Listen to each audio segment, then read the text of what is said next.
Well, on this beautiful winter's day, let's have a look at the front lawn, see how it's ticking along 1 month into winter, get a bit of work done to it to keep it going nicely, and yeah, we'll get into it, eh? Yes, g'day and welcome to a new video. Something that I need to do to start off with today is backlap the old mass board here. It's gone far too long without it, so definitely need to give it a little bit of love. So if you're unaware, then with the cylinder mower, I've got this cutting reel and I've got this bed knife here. And what essentially is happening is the grass is getting caught in between there and it's being cut like a scissor action there between that reel and bed knife. And aside from the beautiful stripes in the lawn that the rollers produce by rolling the grass over in different directions, that is the real main key benefit of a cylinder mower, is that it gives you that really clean scissor-like cutting action instead of chopping and spinning with a rotary mower, which is really hard to keep those blades sharp. And so yeah, backlapping is something that gets done and should be done. I need to do it far more regularly than I actually do, but also with a cylinder mower, taking it away every year or two, depending on your situation, depending on how big your yard is, to get it professionally sharpened. Backlapping will prolong it to a certain degree as long as you're consistent with it. This was professionally sharpened, I think a year and a half ago. So yeah, now I'm thinking about it. I probably should get that done before next spring. For me here, it's just a matter of removing this cover. Got this little tool that I bought from Brisbane Cylinder Mower Specialist that I run across the bed knife.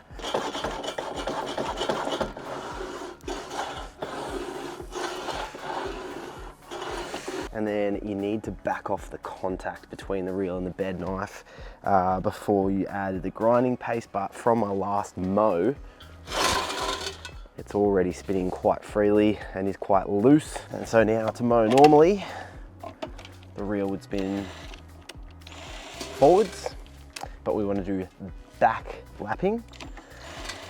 So I'll spin the reel slowly that way, add some of the grinding paste onto there and give it a couple of runs, get some paste on there, get it spinning, and away we go.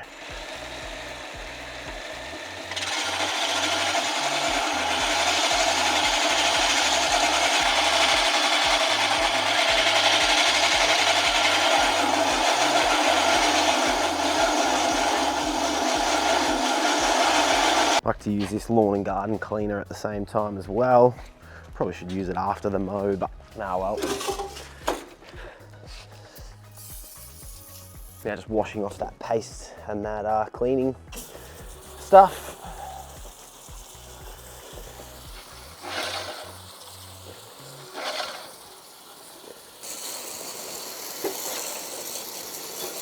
Get it nice and dry with a blower. And now just to see what we're looking for here, this is not going to cut, I don't think. Ooh. Yeah, so the alignment there, it's not tight enough, so we just need to tighten it slightly. We're good there, we're good there. Ooh. We're good there. All right. Sharp, ready to go. And so how often do you need to do that? Well, like I said before, it really does depend on a lot of factors. Numbers I've heard before is people saying around about every 8 mows. So for me, I've got 180 square meters here, so I'm normally covering about 360 square meters for a double cut. So, you know, 8 mows, you're looking at around about 3,000 square meters. At the moment, I'm not mowing very often at all. In growing season, I'm mowing 2 or 3 times a week. So that probably means backlapping, if I followed that 8 mows, around about every 3 weeks, which I think is probably about right for that mass bort. Even the point that I've just gotten it to with backlapping there, it's still fairly tight, the contact to be able to cut paper. So yeah, look, I really think I should book it in for a grind before this growing season. It's probably going to be, well, the turf's going to thank me a lot for it. Now I'm giving myself a little pep talk here to remind myself to pick up the energy, because it is quite cold. It's a beautiful sunny day, but I think it's about 10 or 12 degrees today, so trying to soak up that sun when it is out. But geez, winter is well and truly here. Thankfully, we've got a very clear, beautiful week this week. We are going to have some very low temps, potentially frost tomorrow morning with an expected low of 0 degrees. So where I am right now on this section is the best part by far of my front lawn. It's extremely thick and lush and green. Actually, now I get up a little bit closer. Could be lusher and greener, but yeah, most part, it's quite good. Bit of ryegrass there, it's annoying. Up on this top section, it's 1:15 in the afternoon, and you can see still shade up here, and the sun's going to be setting in about 4 hours, so very little sun. Some leaf cuts here, or plantain or something, and another one there. So obviously that snuck through the pre-emergent barrier, which I did get out late. And bloody oxalis in there too. But anyway, you can see it is quite thin. Some areas through here, it's getting a little bit thin as well. Nice colour across the board, but this section shows it up really well too, where it's just starting to get a bit thin.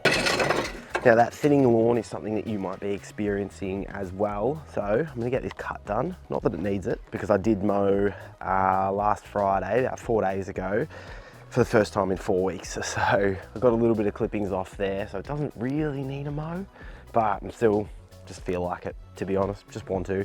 And it'll give me something to look at and to follow when I'm spraying in a minute as well, to follow the stripes. But yeah, we'll talk about combating that thinness, holding on to colour and all that sort of thing after a cut.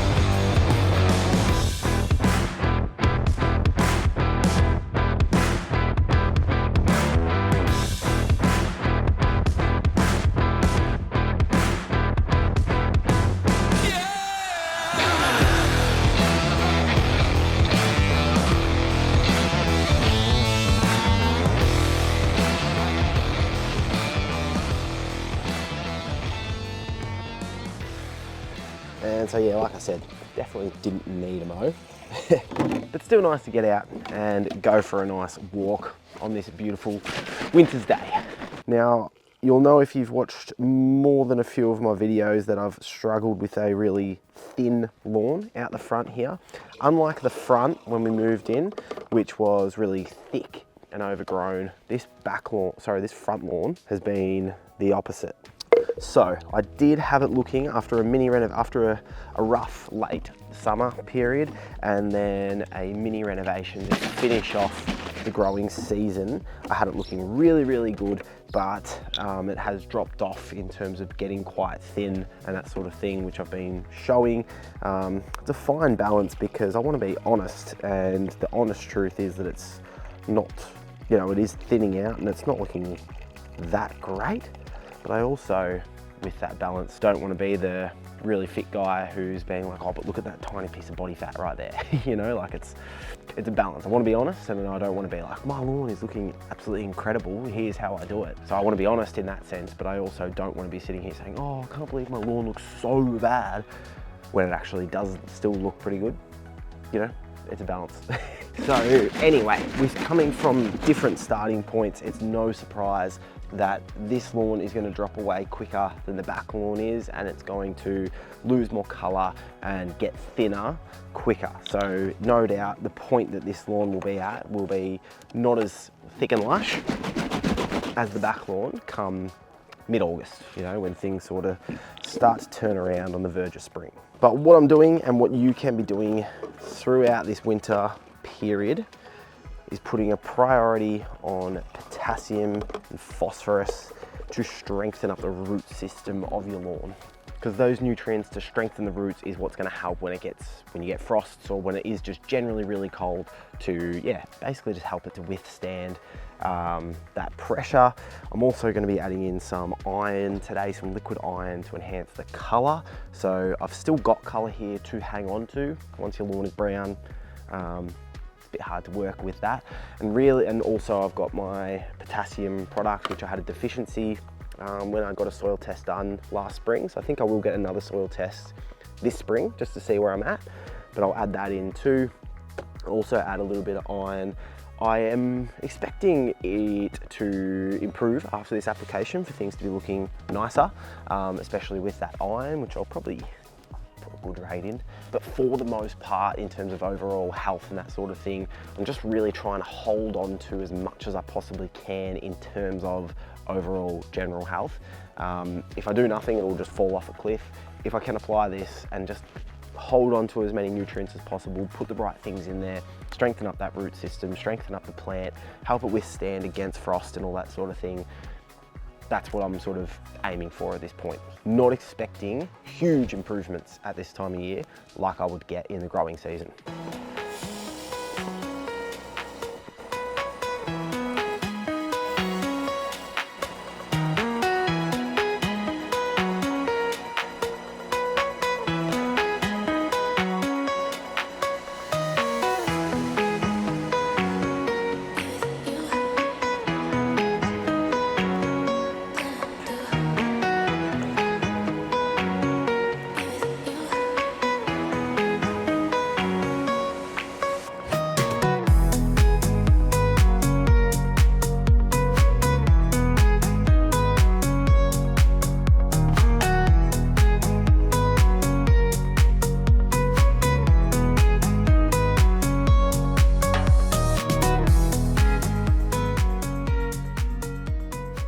I got the whole lawn sprayed in the end then. It did start to sound like it was really struggling. Oh God, I think it's gonna go flat. So I am actually praying that it's just the fact that the battery started to run low, because otherwise I will have cracked the shits of that sprayer for the final time, I reckon. But yeah, like I sort of said when I was filling up the sprayer then, all things considered, I'm pretty happy with how this lawn is looking. Is it exactly how I want it to look? Am I hoping and planning for definitely the fact that next winter it's going to look a lot better? Am I really looking forward to spring and growing season?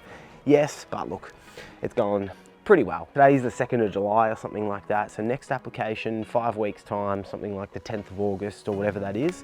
And then the application after that is probably around about my pre-renovation application, sort of mid-September. So yeah, I'm basically only gonna spray this lawn one more time in winter, actually pre-emergent late August. So yeah, look, it's all ticking along very quickly.